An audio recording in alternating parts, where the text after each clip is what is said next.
First and foremost, I want to give all the praises, glory, and honor to Yahweh, Bahasham, Yahweh Shai, Bahasham, Rachakwadash. Double honors to the apostles and elders of Great Millstone. Salutations. Much love and respect to you, Akim, out there pushing this word out in truth and sincerity. I'm going to try to make these videos about 20 minutes, or under 20 minutes. For some reason, it seems to cut off after 20 minutes. I'll have to try to rectify that shortly. So Salakia for that, Akim, Salakia. I want to do this lesson real quick based upon the brother Arrows of Indignation 144's video here that he put up. And it's dealing with Esau and some things that these Edomite supremacists do and are planning to do. And you see the mindset of Esau. And the thing is, these people don't know Esau to be like this. They really believe Esau is what they see on the movies.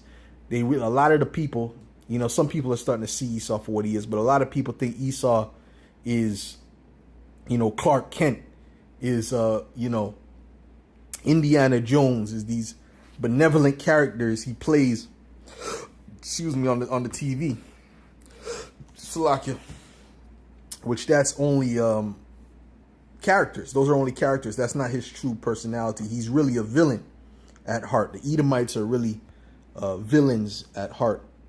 Okay, so I'm gonna play this video real quick.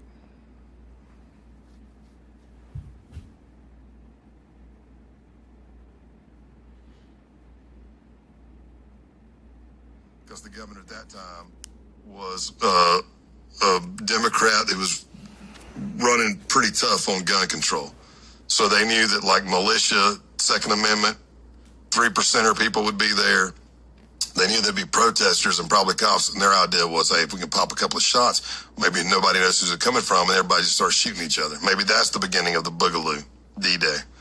But I will also say that what I learned through time of being in the movement and working those types of cases and developing sources of information afterwards is that when we were doing the base and there was Atomwaffen, that was kind of like the two main accelerationist groups. Everywhere else it was kind of considered cringe. By the time, let's just say a year or two after we took down the base, like, we were being told that 90% of your white nationalist groups were all claiming accelerationism. And that's not good. And also, when he says accelerationism, he means the acceleration of the downfall of this society. There's Edomites, particular Edomite groups that are looking for the downfall of this society. Really, it's funny because they're like the opposite of us. Yeah, we're looking for the downfall, but we're looking for it based upon prophecy. We're just watching to see it happen. We're not actively doing anything to bring about the downfall besides prophesying and speaking the truth. Right. But, you know, that's a spiritual thing. It's not, we're not inciting anyone to do anything or anything like that. But these Edomites are actually planning on actually doing something to speed up the downfall. And what Esau doesn't understand is he's speeding up his own downfall. He thinks he's going to do away with this government and he's going to set up another type of government, which he's not. OK, the next government to rule is Yahweh Shai. All right. And the 144,000. OK, that's why Psalm 2 says, why do the heathen rage? Matter of fact, let me get that real quick. You Edomites are completely, you lost it, man. All right. This is it for you, man. Your elites have screwed you over, and that's it. Okay, now you're a two-time loser. This is Psalms 2 and verse 1. It says, why do the heathen rage and the people imagine a vain thing? Okay, this is what's happening. They're imagining a vain thing. They think that they're going to be able to do things outside of what the Heavenly Father said. No, your time is up for rulership. The Lord put you up to rule for a certain period of time, and now it's time for you to go down. Okay? This is Daniel 4:17, and it reads, this matter is by the decree of the watchers, and the demand by the word of the holy ones, to the intent that the living may know that the Most High ruleth in the kingdom of men, and setteth up over it the basest of men. Okay, the Heavenly Father is ruling this kingdom, and He sets you up for a time. Okay, He sets you in power. Okay, but there's a certain time where you cannot pass, as it says in Job. He set the bounds that they could not pass. You could not pass the time that the Heavenly Father has set you to rule. Okay, and you're at the end now. You're at the end. See, these Edomites, they want to keep it going. All right, and you're gonna see how wicked these devils are, man. How wicked and bloodthirsty these devils are, which the scriptures speak about. Blood shall pursue thee. Right? Since thou hast not hated blood. Oh no. Pursue. Since thou hast not hated blood, even blood shall pursue thee. Yeah, Ezekiel. Okay. This is Ezekiel 35:6. It says, therefore, as I live, saith the Lord power, I will prepare thee unto blood, and blood shall pursue. This is speaking to the Edomites. Okay, this is speaking to the Edomites. Okay, let me read the beginning. This is Ezekiel 35:1. It says, moreover, the word of Yahweh came unto me, saying, Son of man, set thy face against Mount Seir, and prophesy against it.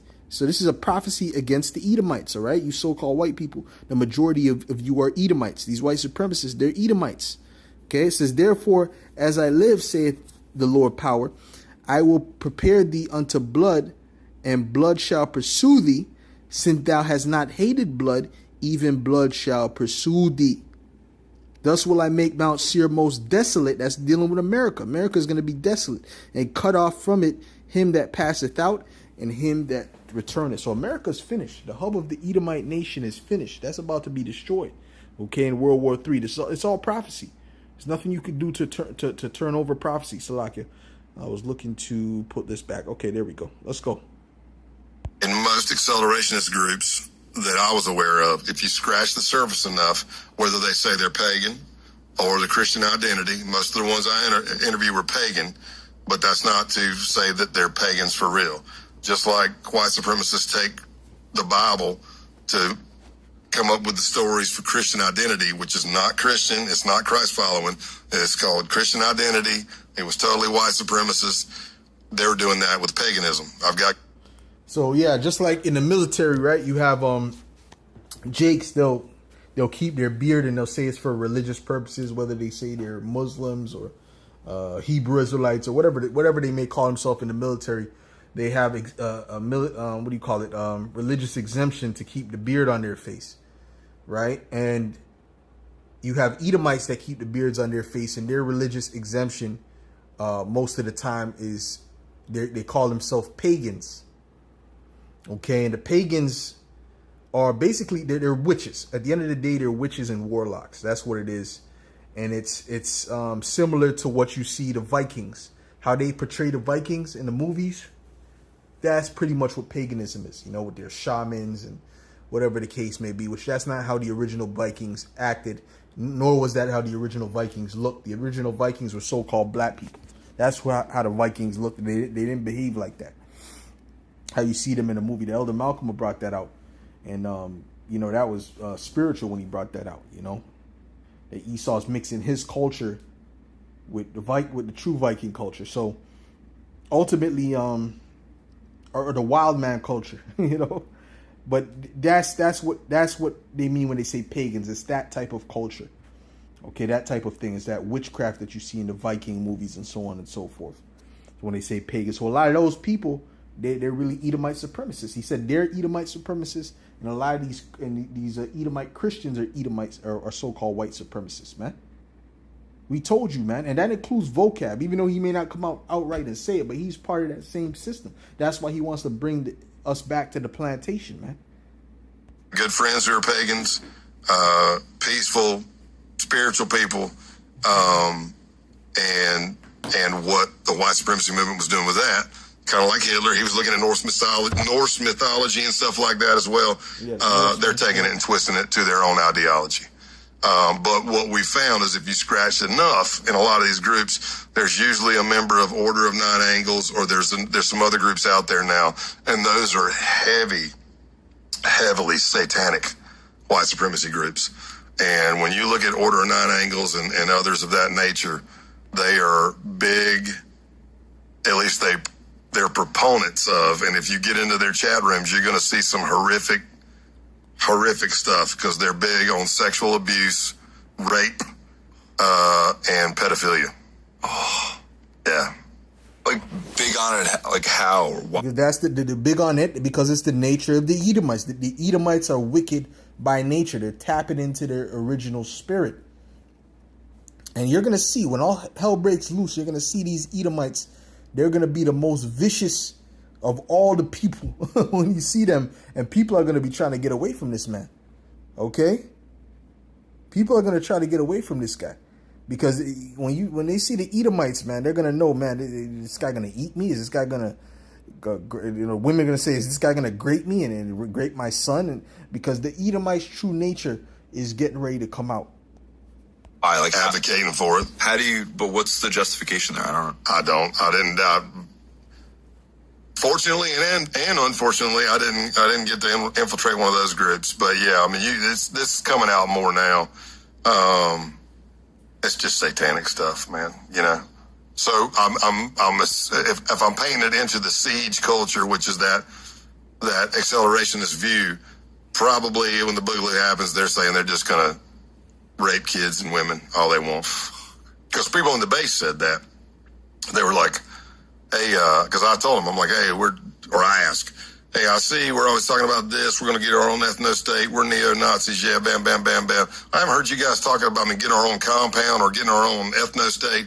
I haven't heard any of you guys talk about procreation for the white race. You know what I mean? And I've got a woman, but she's not being shared. So, and that's when the two of them were like, oh, we're just going to rape the women. And I went, and I smirked, and I looked at the one guy who had a girlfriend, and I go, you guys don't have a lot of experience with women, do you? And they're like, well, what makes you say that? And I go, that might work for a little while, but at some point, you're going to have to go to sleep, and you might wake up missing a few parts. Yeah, so anyways, man, so it's about to get gruesome for you women, you know? When these Edomites are let loose, you so-called black women that deal with Esau, and I got more videos to make on Eve, man. Yeah, you know what? The spirit we got to get on Eve too. Eve is done. The downfall of Esau is coming, and the downfall of Eve is coming right beside him. And yeah, my boy AC reacts. That man, he be going in on Eve. He's exposing Eve down to the bone, 100%. Even the ones that try to act like they're cool and all that, they're full of shit. All right, let me tell you something, man. The whole culture is sick. Anyways, I'm not even gonna get into that. But y'all are through. Y'all are through. It's about to get real. It's about to get real dark for y'all. It's about to get real dark for y'all, man. All right. This is Isaiah 32, and the men too. It's about to get dark for you Israelites, that you Jake men that are not following Yahweh B'Shem Yahweh Shai, and you fake Israelites that are not in the right spirit. This is Isaiah 32:9. It says, matter of fact, let me read 2 first. It says, and the man shall be as a hiding place from the wind. Yeah, the wind is that adversity that's coming. You know, part of that adversity is the famine, you know, the wild beast, the military troops, and these wild Edomites out here that's going to do what the hell they want with you. Right? You're going to need protection. You're going to need guidance. And a covert from the tempest, as rivers of water in a dry place, as the shadow of a great rock in a weary land. I don't know what Eve is going to do, because I'm not taking no Eves. I don't know what Eve is going to do. Okay? And the spirit, unless the spirit really got to be, if the spirit's with you, I'm going to deal with it. You know, if the spirit says, okay, she was a sister listening to the lessons and, you know, following the right path, then yeah, the spirit got to really be working with you, because I really ain't even looking at Eve. This is Isaiah 32:9. It says, rise up, ye women that are at ease. Hear my voice, ye careless daughters. Give ear unto my speech. Many days and years shall ye be troubled. Ye careless women, because they're very, very careless. They're careless with their finances. They're careless with the things they do, the things they say. They're careless in every way. For the vintage shall fail. The gathering shall not come. It's about to get dim. It's about to get dark. Okay? Tremble, ye women that are at ease, Be troubled, ye careless ones, strip you and make you bare, and gird sackcloth upon your loins. Okay? They shall lament for the teats, for the pleasant fields, for the fruitful vine. It's about to get real dark for y'all. Okay? And Esau is about to show his true colors, man. Okay? So that's all I got to say real quick. It's a quick lesson I want to do. With that, I'm going to say shalom. They have no clue what Esau's getting ready to do.